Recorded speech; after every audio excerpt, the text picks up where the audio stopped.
So we're definitely doing Party with the Pros. It's just a matter. I told Joe, I said, we'll probably watch the fight first and then dribble in there, you know. So just be ready to be out for a fucking long haul, Joe. Arnold Classic, man. What are you doing? So what are you competing there? Competing in the Sambo wrestling. What's that, with the jacket? Yep. You gotta grab the jacket? Yep, you gotta work the jacket, man. Sambo jacket. Dude. Don't get confused with the gi. Is Chris gonna Different terminology. It's not a gi. It's a jacket. It's not a gi. It's a Sambo jacket. The Russians, they call it, it's a jacket. Yep.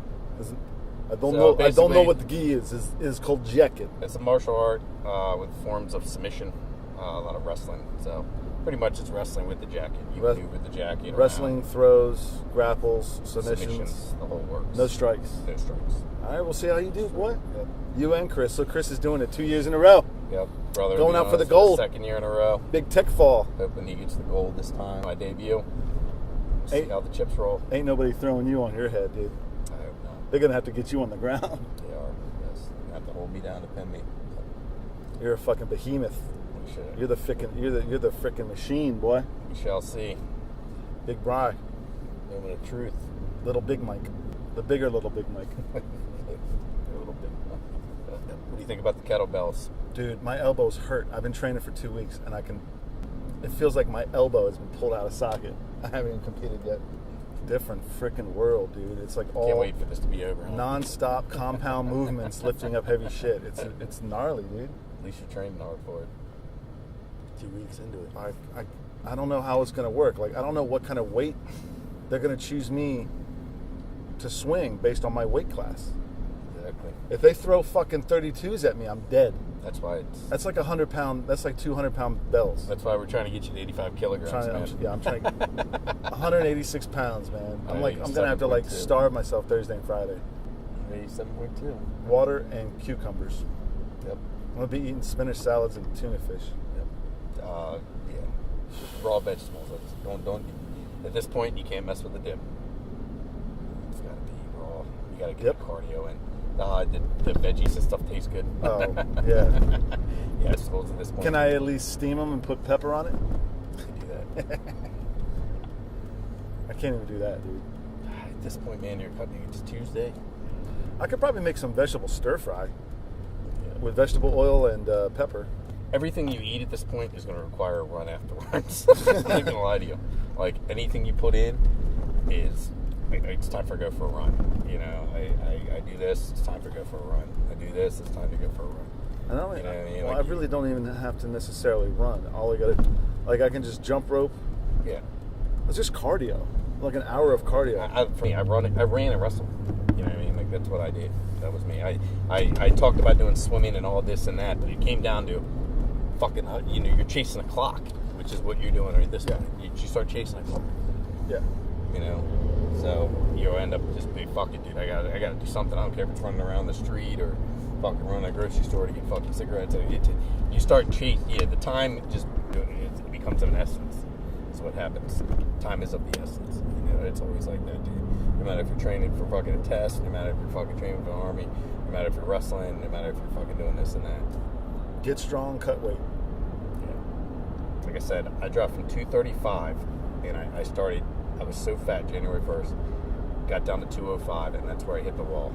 So I said to myself, at 205, what do I have to cut out to make 187? I had to cut out the alcohol. This was with 3 weeks left. I'm sorry, not 2. 3 weeks left. I had 18 to go. So alcohol went and completely eliminated from the diet. Dips, all that stuff, fried food, that's out the window. So now I'm down to protein, vegetables, and a little bit. I don't even know if I was eating that much fruit at that point. I was doing yogurt and blueberries for breakfast. And then I was taking the stuff that I gave you, the XYM, that stuff. Mm-hmm. I would eat that first thing, then I'd go for a run. I always did my workout. I always started the day off with the workout in the morning, always. And I try to do it on an empty stomach if I could. I always try to do that. If I try to run in the morning, unless I was really, really starving, I tried to get a short workout. I don't care if it's 15, 20 minutes. I had to do something so I could just feed off of the night before, burn fat faster that way. But if you're dehydrated, you're fucking hurting, this and that, you eat a little bit, but that's how I do it. I got up in the morning, that was the first thing I did. It was like I banged out the 2 mile banger off the break. Then, as the day went on, I tweaked the workouts a little bit. And then at night, I wrestled for 2 hours. You know what I mean? So that helped. And that, at one point, it was 7 days a week I was on the mat with a couple weeks left. At one point, I went 7 straight days. Beat up or not, I had to get out there and drill. I drilled, I did this, I did that. I don't care how I got into school, it didn't matter. The only thing that mattered was getting the workout in and losing weight. It's manageable, man. If you're not working this week, you can do it. So all my meals were already with me all day, and I didn't go to the firehouse or anything. I just took calls, and I worked it differently. I didn't go back to firehouse and fucking eat bad food and all this shit. I worked it in my favor. You know what I mean? I was like, all right, these are the meals that I have, and this is what I'm going to do. Now, I'm not sure everybody else like that, but I had to do. I got 2 more lifts today and tomorrow. Probably going to go run at Greenbelt Lake again Wednesday, tomorrow and Thursday. Yeah. If you have a gym where you can get to a sauna or whatever, get in there, you know what I mean? Because you're going to be tired. The toughest thing with me with cutting weight was the dehydration and the headaches, because I was dehydrated, but I liked the muscle milk, man. I really did. Like, you work out really, really hard and you supplement your body with just enough protein. You don't overdo it. You just, get enough, into you as you can.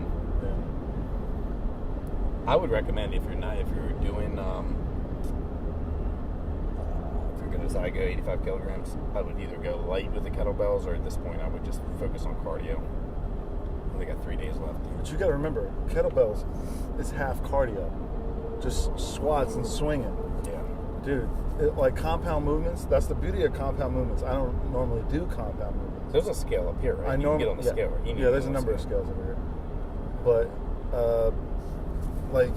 my normal workout regimen is isolating body parts, bodybuilder type workouts.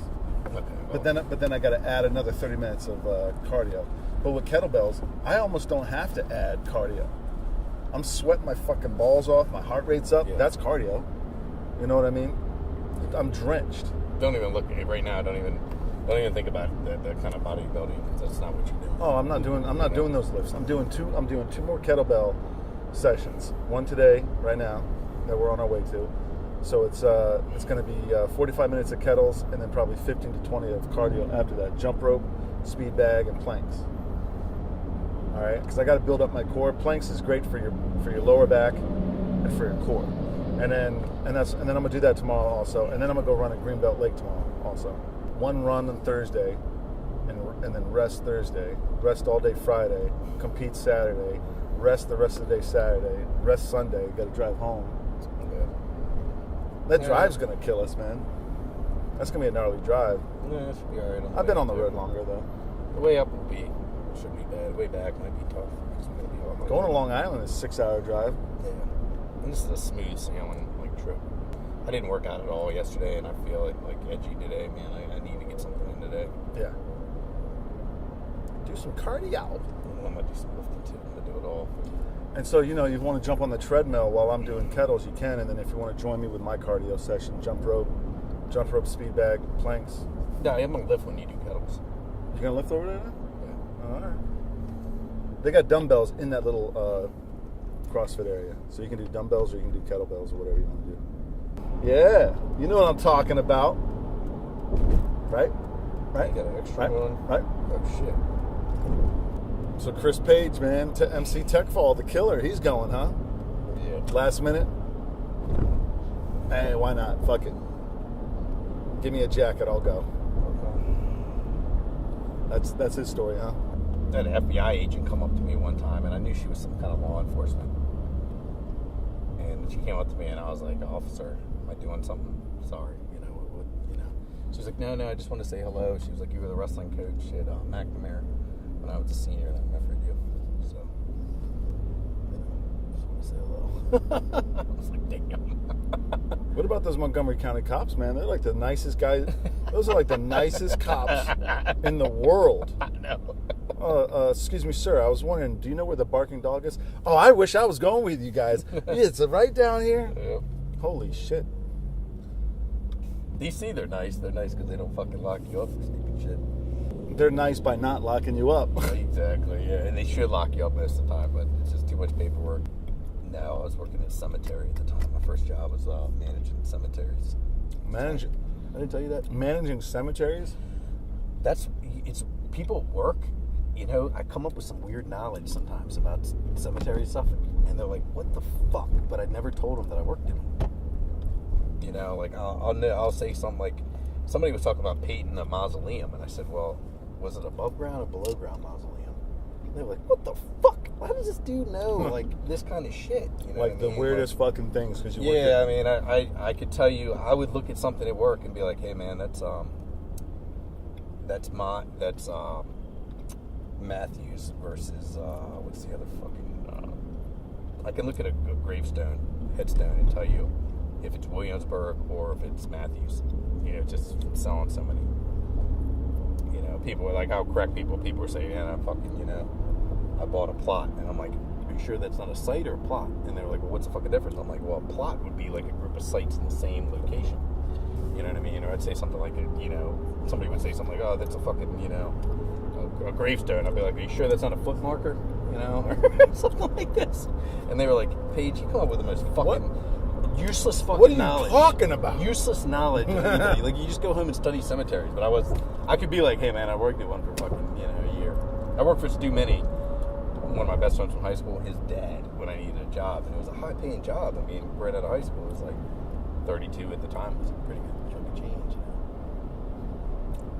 So, Did he grow up on a cemetery? Like his dad his dad had been working there since like 86, so his dad had worked there for a long time. His dad was a horticulturist at the cemetery, and they moved him in a manager. So I was assistant manager at two cemeteries, one called Resurrection Cemetery, and then one was Mount Olivet. Mount Olivet was fucked up because, you know, the burials have been going on since 1856, and they're all over the fucking place.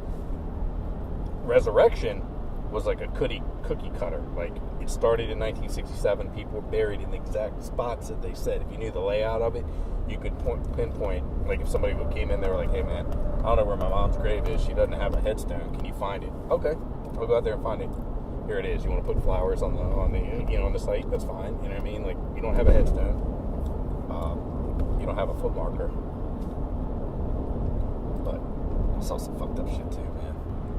I was working at Mount Olivet, and she said, "I'm looking for, you know, one of my relatives."